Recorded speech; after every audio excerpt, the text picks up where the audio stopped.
Hello and welcome to episode 52 of the Heart of Markness podcast.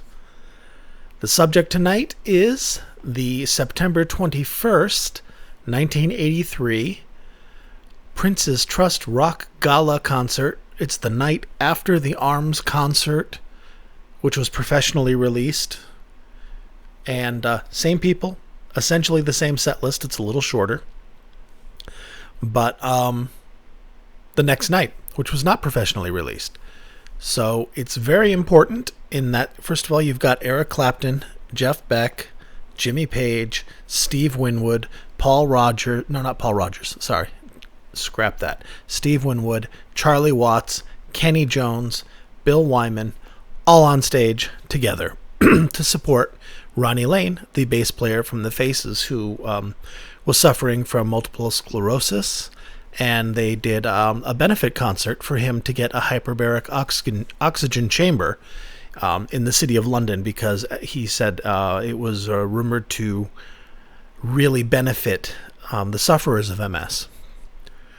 But also for the the purposes of this podcast, the reason that these shows are relevant is it's the public reappearance of Jimmy Page for the first time after the demise of Led Zeppelin in 1980. And as you should know, Jimmy was not in great shape at this point in his life, and he was pulling himself out of that abyss, and his friends were helping him. Eric Clapton was very concerned about it, apparently had a come-to-Jesus talk with him about addiction and consequences, etc. I don't know. That's neither here nor there, but basically, this selfless act by these tremendous rock gods for their friend Ronnie, it was enough to bring everybody together and pull Jimmy out of it. And apparently there was a party at which people were talking about it, and Jimmy walked up and was like, "Why aren't you asking me to play? Why doesn't nobody wants to play with me?" Well, that's because he was kind of a train wreck at that time, and this is now, it's still the early 80s, but we're approaching the mid 80s when people are getting out of that 70s drug fog. I mean, even Aerosmith was only going to be fucked up and still using for another couple years tops. So Jimmy was kind of stuck at that point, and his friends helped him out. And plus, he has a lot of star power. And in fact, even though he had not been publicly active, he still was the biggest draw of the night and of the consequential tour of the United States that happened later that year, because he's Jimmy Page. So I'm featuring this night because it's excellent. It's really neat in that it's Jimmy's return. I think Jimmy's playing a little better, at least to my ears, than he was the night before, when it might have been nerves, or maybe it's because the night before was professionally recorded and you can hear everything, and sometimes that's not what you want when you may not be playing at 100%. But there's a lot to this that I'm not playing the whole show. I mean, Eric Clapton came out and did a set. Steve Winwood came out and did a set. Andy Fairweather Lowe, who I think was from Chicken Shack, I can't remember. He's a dude, and he ended up playing. He's kind of like he had a band, or was part of a lower tier band in the early 70s, and then kind of became a go-to secondary guitarist for guys. I know he's toured with Roger Waters. I think he's done stuff with Clapton. I'm not sure. But anyways, he came out and sang a song, Man Smart, Woman Smarter. Jeff Beck came out and did a set. Holy shit. And then Jeff Beck's band, which I don't know the keyboard player's name, but Fernando Saunders on fretless bass. And maybe that fretless bass of Fernando Saunders was what kind of gave Jimmy the earworm to go with Tony Franklin in the firm. Who knows? I mean, and I know Tony Franklin was Roy Harper's bass player, but maybe the dual reinforcement of Fernando Saunders and then Tony Franklin gave Jimmy a taste for the fretless. Plus, it was the 80s, and fretless bass was everywhere. Anyway, so Simon Phillips on drums, and Fernando Saunders on bass for Jimmy's set. And they don't really do Jimmy any favors in that they don't know the material super tight. Neither does Steve Winwood. I mean, the night before he was reading off a piece of paper, but that's okay. I would too. But especially in Stairway to Heaven, drummers, man. Same thing as Live Aid. You've got drummers who think they know the song because everybody in the world knows Stairway, but it's not that. It's there's a lot there, and Simon Phillips does not contribute much to that song, in my opinion. Anyways, it's neither here nor there because you haven't even heard anything yet. All right, fellas. So yeah, that's the thing. Basically, 1983, Jimmy's coming out of the abyss of the end of Zeppelin, of the end of his band, of the loss of his friend, of the loss of his writing partner and creative soulmate, who's now gone out to become successful. By this point, what is this, September of 83? That was my freshman year of high school. Yeah, Pictures Out 11 was already out, and I think Principle of Moments was out as well, because I know people were seeing Robert in my freshman year. So, I mean, you've got Big Log, In the Mood, all that stuff from that huge album. And if you weren't around, Robert's Principle of Moments album was enormous. He was an enormous solo star. I'm in the mood for a melody, I'm in the mood for a melody, I'm in the mood. Was huge. And then Big Log, which is a solid song. I know it was played to death in the 80s, but that song is an amazing song. An amazing song. And he did it without Jimmy Page. So Jimmy's dealing with all that. The loss of Zeppelin, the knowledge that he's got addiction issues that you got to face, and it comes to that point where it's like, shit, I got to deal with this. The loss of his band, the loss of his partner, and then trying to come out of that drug party fog. And suddenly it's 1983, and last time that you were really clear-headed would have been like, what, 1976? So he's lost years. You come out, music has changed, production has changed, everything's going digital now.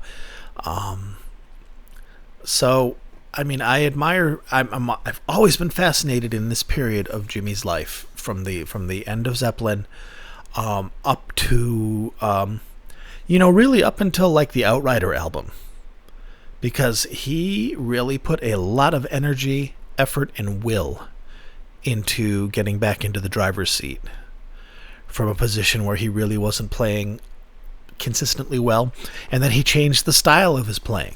I mean, he wasn't playing Zeppelin songs. Remember that? These guys were not playing Zeppelin songs until 1988. Robert just wrote a million new songs and got famous with that, which helped him to a degree, but by the time the 80s were winding up, he started singing Zeppelin again, because there comes a point when your audience is like, okay, that's great, but you're Robert Plant. Sing some fucking Zeppelin. You're Jimmy Page. Play some fucking Zeppelin. Yes, thank you for the firm. Thank you very much for the firm. Play some fucking Zeppelin. And on the Arms concert, and on this show, he plays some fucking Zeppelin. He plays Stairway to Heaven, an instrumental version, but nonetheless, it's Stairway. It counts, right? So what are we going to go with here? Well, I think we'll just go through Jimmy's set, and then there's a couple of bonus things that I want to play for you. But yeah, let's go with Jimmy's set. He opened with Prelude, and on the video of the night before, the 20th of September, he comes out on stage and everyone goes, rah, Jimmy Page, because he hasn't been seen on stage, and he hasn't played live in England since 1975.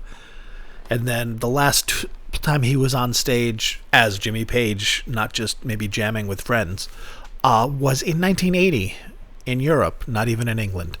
So there are a lot of folks losing their minds to see Jimmy, and this is before Hammer of the Gods and before the yellow journalism and that kind of confessional TMZ level paparazzi shit came out.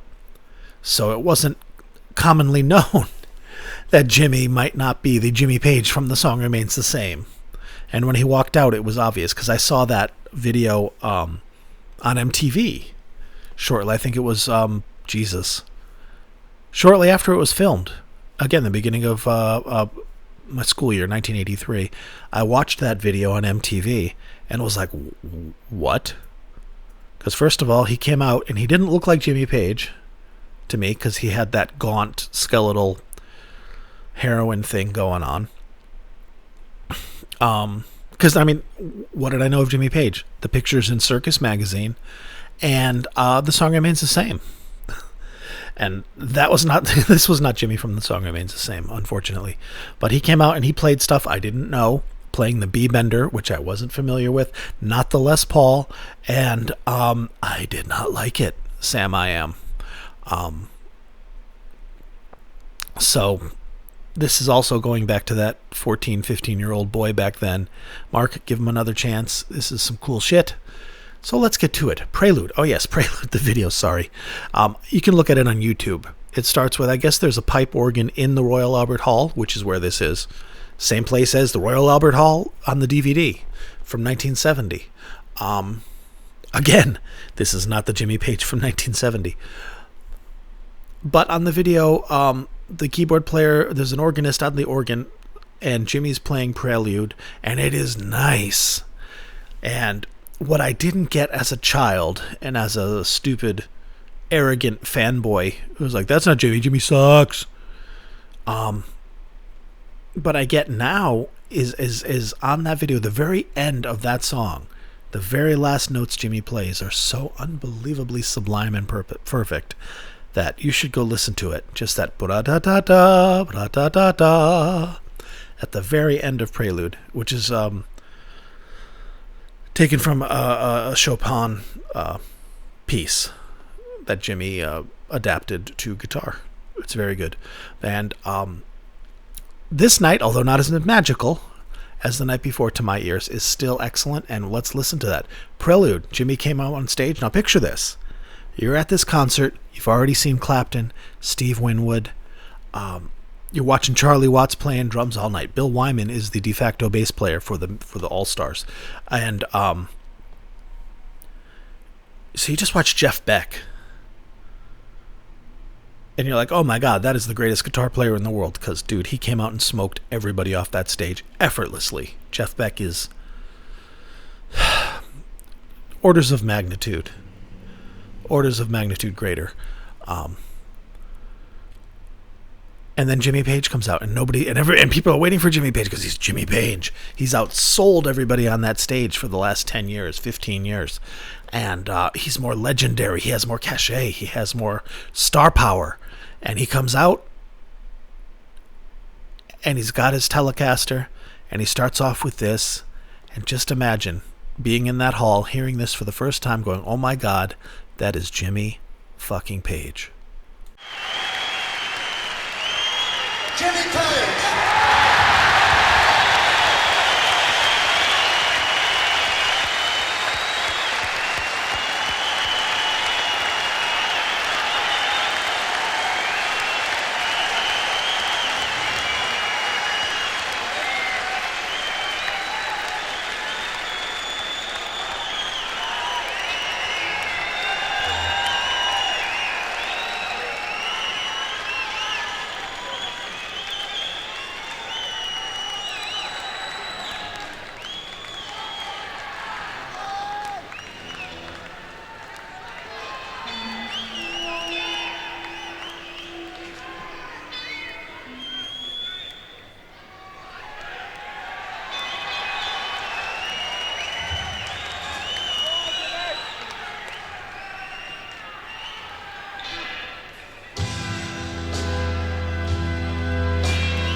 See? Not bad. The finish on the night before, oh my god. Oh my god. Oh my god. Bwa-da-da-da, bwa-da-da-da, with the organ playing. And at the exact same moment the organ resolves to the final chord, Jimmy gets to that final note. And it is just so good. I mean, this is good too. That was fine. I mean, that's better than some of the preludes he did on the Firm tours. And it does sound good with that organ, that pipe organ, for sure. Add some gravitas to the situation. Now, Steve Winwood is singing vocals for these songs, which is it's going to be "Who's to Blame" off the Death Wish 2 soundtrack, which came out the year before. And it's a good voice for it. Steve does a great job. I'm glad he was there to sing with Jimmy and support Jimmy in this. Paul Rodgers, when they moved the tour to the United States, took over because Steve didn't go to the United States because he was recording whatever album he was recording. Ark of a Diver, maybe, or Back in the High Life. I don't know. This is right before, or maybe right in the middle of that little period when Steve Winwood went from being that guy from Traffic and the Spencer Davis Group and those guys with the African Rhythm World albums to Steve Winwood, the darling of AOR radio throughout the 80s that you would listen to at work, which is good. But it's interesting for me to remember that Steve Winwood, the pop star of the 80s, on a level with like Michael Bolton and Anita Baker, in that same playlist, that he was, in a band with Clapton and Ginger Baker, and that he did Traffic and all kinds of cool stuff. Sorry about that cough, everybody. It's not COVID. It's allergies. Oh, it is allergies. My 24-hour allergy pill just wore off. Interesting. That's so funny. It goes boop. Okay, but anyways, Steve Winwood is singing vocals that Paul Rodgers takes over for on the U.S. tour, which gets Jimmy and Paul working together and is the genesis of The Firm. And so Steve Winwood is just an interesting little footnote and an interesting little asterisk in the history because he's a fantastic musician in his own right, and it would be neat to hear things that he and Jimmy had done. And one thing that I've always wanted to hear from the Arms tour and this whole project is if you look at the home video that was released in the early 80s, and which sucks because since it's been professionally released, even though it was 30-something years ago, I can't do a podcast on it without putting myself in peril. And I'm sure legally it's a huge minefield. It would be like juggling 150 chainsaws to make this to get this released again, because every single artist has their own management, and it's almost 40 years after the fact. The charity for which it was recorded, the Ronnie Lane Appeal for Arms, I'm certain that nonprofit doesn't exist anymore, and getting the releases, it would be a nightmare. But I wish they could, or I wish it would be bootlegged and released that way, because there was footage of the band rehearsing for the show, and you have Jimmy Page, Eric Clapton, Jeff Beck, Charlie Watts, Steve Winwood, Ray Cooper, Bill Wyman, Kenny Jones, all of those guys in a room together just chilling in their little sweater vests and their blue jeans and just being middle-aged men, because they were all pushing 40. Everybody's career was kind of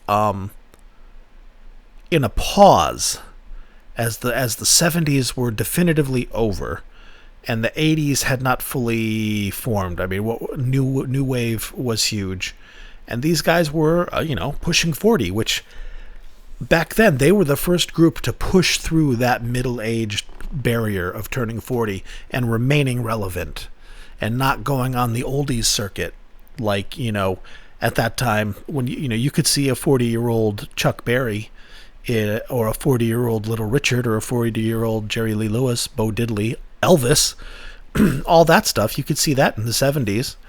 They'd be still just cranking along their stuff from, the 50s with no new material and just like, here's what I'm doing.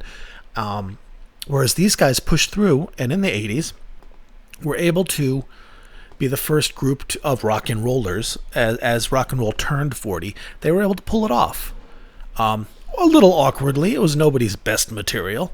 But look, Clapton, huge takeoff in the 80s. Huge. Steve Winwood, we just discussed that. Huge. He became the biggest star in the 80s, in his 40s, in his middle years. Jeff Beck is always Jeff Beck. But Jimmy, Jimmy had that dip, turned 40, got the firm, pushed through that. Outrider, Jimmy, he tried. And he succeeded. He got back to being Jimmy Page. I just wish he had done more with it. Oh, but fans were never satisfied. And I mean, if he were listening to this, I would be mortified. Because, Jimmy, I love you so much. Oh, my God. All right, enough of that. So, sorry, long-winded tonight. A little hoarse, too. Allergies, man. All right, so we finished Prelude. He goes into Who's to Blame, which let's listen to with young Steve Winwood providing vocal.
Sorry for the cutoff there at the end of my last little talk. I'm going to say Steve Winwood on vocals, not Steve Winwood on vocal. It's all right. I think you forgot already, but now I reminded you. All my flaws. Yeah, there you go. That was good. I like that. I mean, the recording could be better. I get that this is an audience recording. It's a first generation audience recording. A vinyl rip, which is better than the CD version of the same tape because it's taken from a higher generation. I have both, and this is superior, and it is good enough to listen to. And I know this is kind of more esoteric and more niche market than the last 8 million of my episodes, which are all like, Led Zeppelin, this is awesome. Led Zeppelin, this is awesome. Led Zeppelin, this is awesome. We'll go back to that. I wanted to do this because, I mean, I want to keep the podcast as I'm trying to grow it. I am trying to grow it and make it more, more appealing to the masses. And that's like saying everybody who likes pizza. Yay! But this is a little more niche, and I understand if you're not interested in this one, you can tap out. No harm, no foul. Keep subscribed because it'll still be primarily Zeppelin. It'll be majority Zeppelin. But I do want to keep putting these little things in there because they interest the fuck out of me as a fan, and I want to interest the fuck out of other folks. Like, I mean, I've known about the ARMS tour. I have, at one point, I think I had every ARMS show. Either in audio or video. At one point, just to have it, the stuff from November in Dallas through the States to San Francisco, New York, LA, and the London show. But I never had this particular one because I always thought it was just like a typo or a misprint. It's like, they didn't do 2 shows in London. Well, yeah, they did. Well, who knew? Now I know. Now you know. And now you can hear this. So he went into City Sirens? City Sirens. Another song off of Death Wish. Both of these songs were carried over into the Firm. If you went to a Firm concert, you would hear these songs. And then if you went to an Outrider tour show, which I hope you did, because, man, the Outrider tour was just fucking incredible. Fucking incredible. In fact, go back and listen to the Outrider show I did a long time ago, while back. Very, very, very good. Jesus Christ. That was the first time I saw Jimmy Page. Even though I saw him on both Firm tours, that Outrider show was the first time I saw Jimmy Page. And he came out and he was all the way back. And it was just, oh my God. Oh my God. Oh my God. My God. Well, okay. Let's get into City Sirens. Da-da-da-da-da-da. You can see all the lights and the sounds of those sirens. Good tune. Good guitar tune. Hey, it's a good country key. All right, let's get to it. I'll see you in a bit.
Yeah.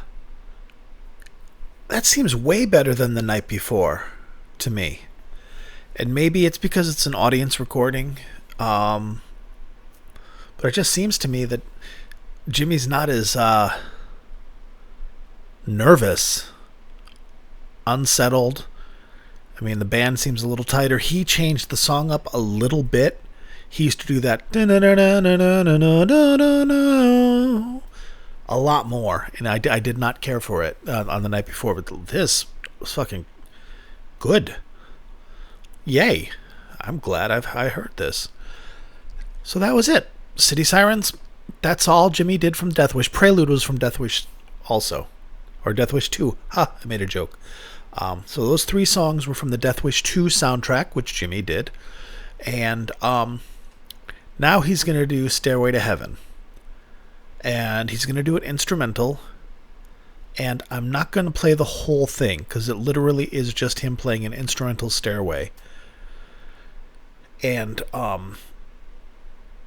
it was 1983, so Stairway was legendary. It was recognizable, but it wasn't like, oh, Stairway, that iconic, archetypal city on the hill song that we all hearken back to and hold our lighters up and rise up and pay homage to, like it is now, or like it was. I mean, even on the Outrider tour in '88, when Jimmy did the same kind of thing, an instrumental version of Stairway, but in that situation, the entire audience sang the song for him. And it was moving and it was touching and everybody got wrapped up in it. And then it was huge. It was amazing. It was amazing interaction with audience energy. This one is more like...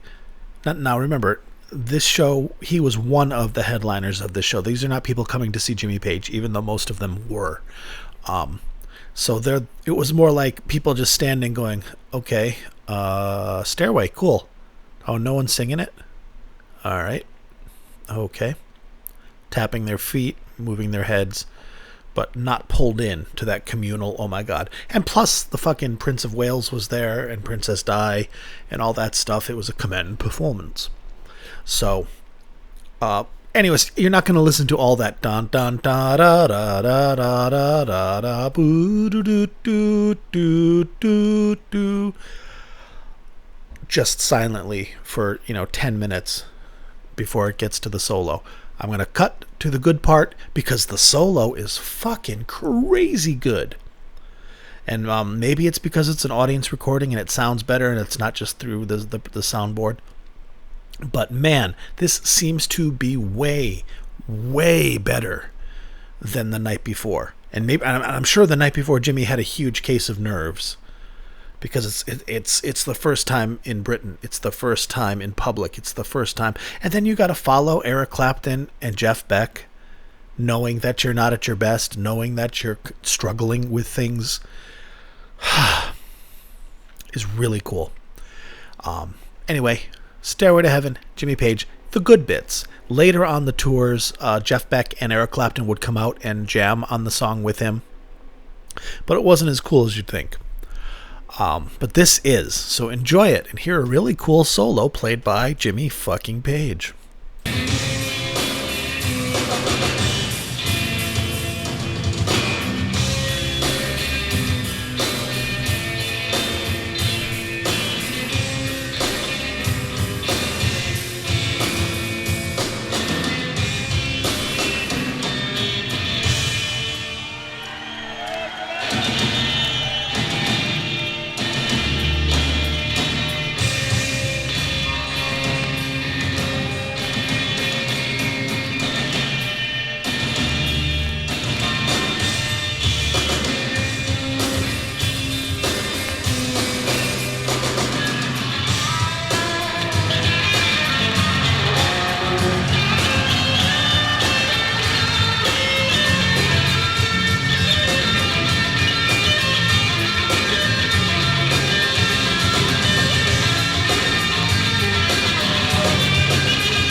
Very, very, very good. Very, very, very good.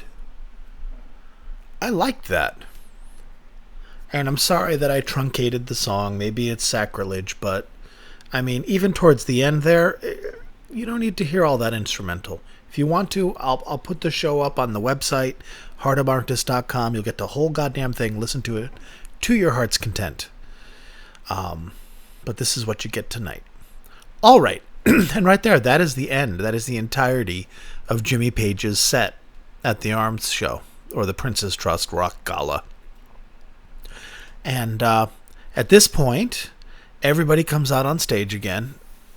Everybody. Clapton, Beck comes out. You've got Charlie Watts playing drums, Kenny Jones playing drums, Simon Phillips playing drums, Ray Cooper sometimes playing drums, sometimes playing percussion.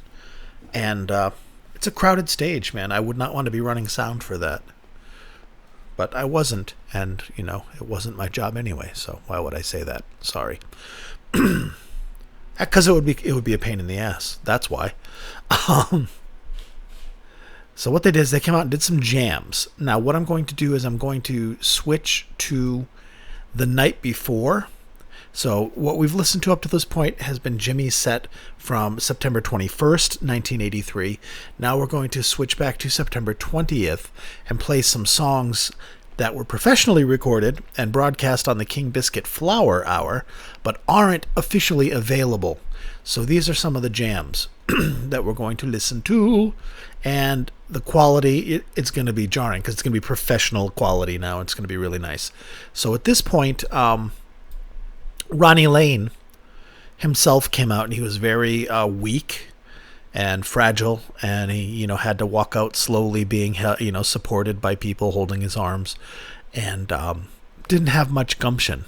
He was not in great shape, and he came out and sang a couple of his songs, and one of which is called Bomber's Moon, and it's a beautiful little song. Ronnie Lane has written some sweet songs, really sweet songs, and you should listen to his album that he did with Pete Townsend called Rough Mix.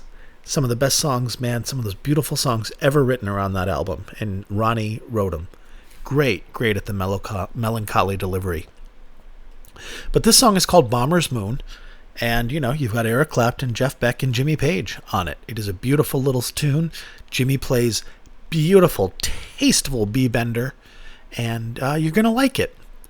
And this is, again, from the 20th, the night before, and it's a professional recording, so you don't have to have your bootleg ears for this. It's going to sound great. I see you very, very shortly. Yeah, we're doing a number called Bomber's Moon. Thank you.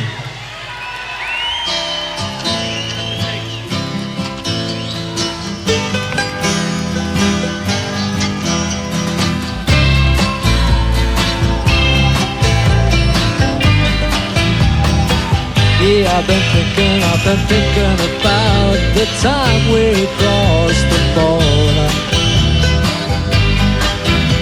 With stars in my ears, the moon beating down on the water. Said I've been thinking about how young we were and feeling.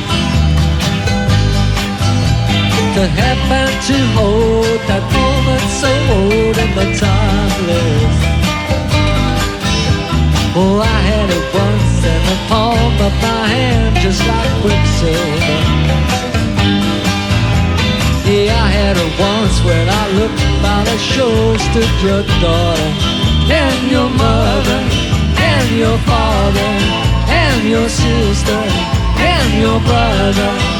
Now the anybody calling in who wanted to go across the Rio Grande.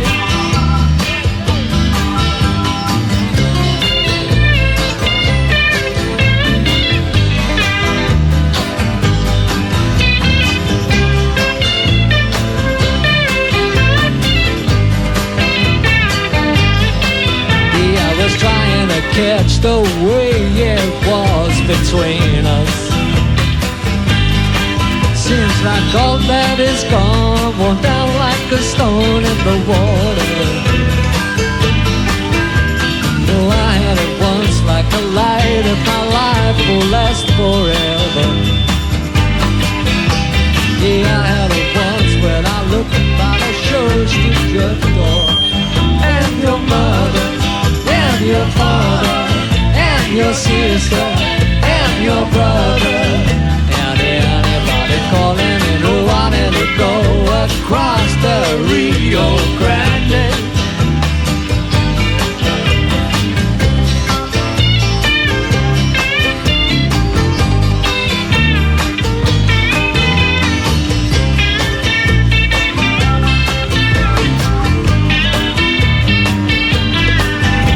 Your mother, and your father, and your sister, and your brother.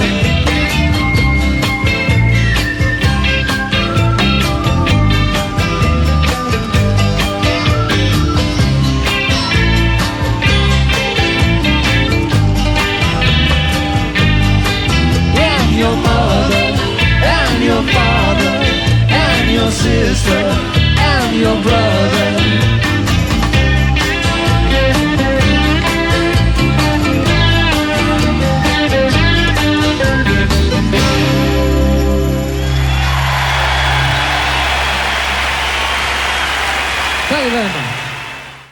That was really, really pretty. Really, really sweet. Good song. Really good song. And, you know, I was going to play a blues jam after this, but it just... This seems like such a perfect place to wrap this up. And the blues jam was nothing special. It wasn't bad, but it wasn't like, oh my God, you need to hear this. Just didn't feel right. So I deleted it. And now we're going to wrap this up shortly. Now you'll be able to get this whole show, and it's 4 discs, I think.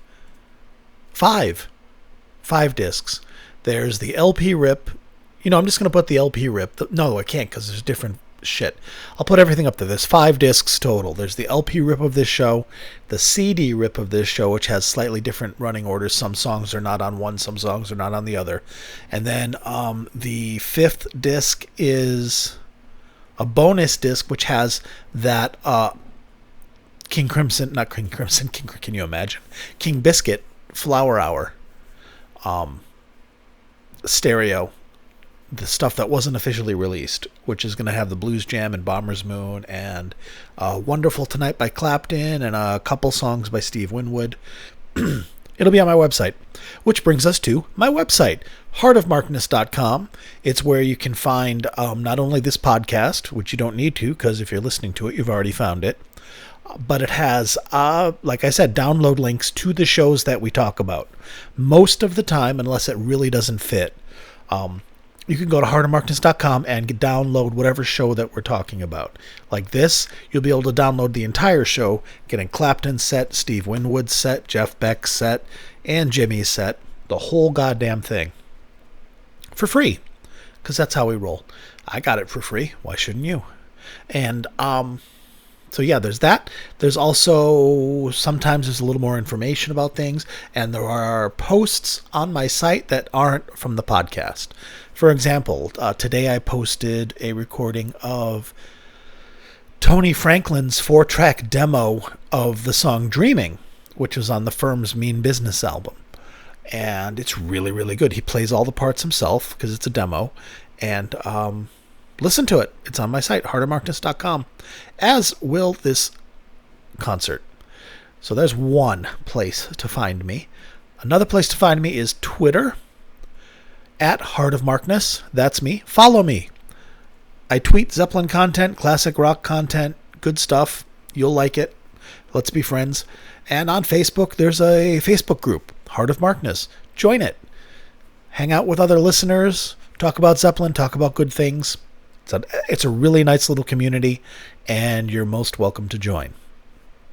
So that's a ... Oh, and if you like this podcast, and if you want to support it, you like me evangelizing the live Jimmy Page, the live Zeppelin, and these quarantine bonus episodes that I've been putting out while people are going crazy, while they're housebound, you are welcome to support it. the podcast and myself at patreon.com/heartofmarkness. That's me. And if you do support me on Patreon and become a patron, you will get an extra, you can choose to get an extra episode of the podcast every month just for my patrons. I put mine out. April's just came out last week. I guess last week. I don't know. In the last couple days, it came out. So these guys got it, and it dealt with some studio stuff, some rehearsals and outtakes that I just can't really put out publicly. And they got to listen to it. So consider that. So yeah, if you want to be a patron, you'd be welcome to. This is always going to be a free podcast. There's never going to be stuff that isn't already free that's going to be, going to charge you for later. That's stupid. But if you want to literally help pay for the hosting, pay for the server space, pay for the website, help with that, or just like, I like this, here's some money. Always welcome, friends. Always welcome. So yeah, there we go. Next week, I'll try and do something a little more widely popular. Go back to a nice Zepp show. There's a slew of Australian ones that are getting remastered by Dadgad. So maybe I'll do one of those. Who knows? But for now, let me read off the roll of my loyal patrons. These are the people that keep the lights on here at the Heart of Markness. So big thank you, honest thank you, loving thank you to Avi, Bill, Danielle, David, other David, Jeremy, Mark, Mimo, Peter, and Tracy. Thank you very much, everybody, for making this possible and keeping me honest, and having these guys pledging and paying money every month because of this podcast and they like it. It really gives me a sense of responsibility and duty to keep me from doing this, because there's some nights, like tonight, for example. Tonight it was like 6 o'clock. I'm like, la la la la la la la la la la la la. I have to do a podcast tonight.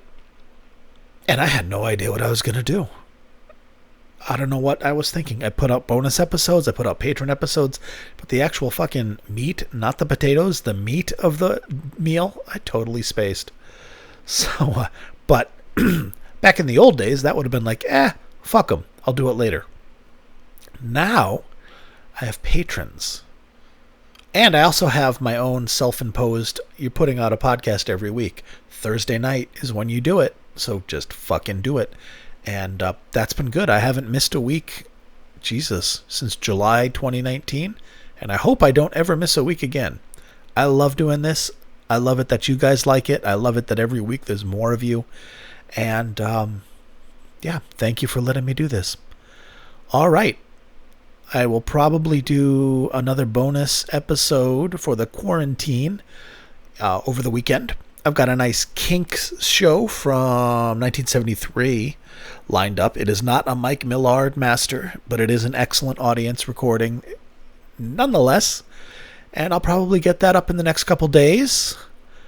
And otherwise, thank you very much, everybody, for listening, for supporting. Like I said, if you want to support the podcast, become a patron. That's cool. If you want to support the podcast but not give me money, also cool and understandable in these odd times. Leaving a review on whatever podcast platform you're on truly, truly, truly helps tremendously. So yeah, if you're of a mind to, leave a review. It's very, very, very helpful. Like legitimately noticeable, significant difference. So thank you, everybody, and I will see you next time. Everybody be safe. Everybody be good.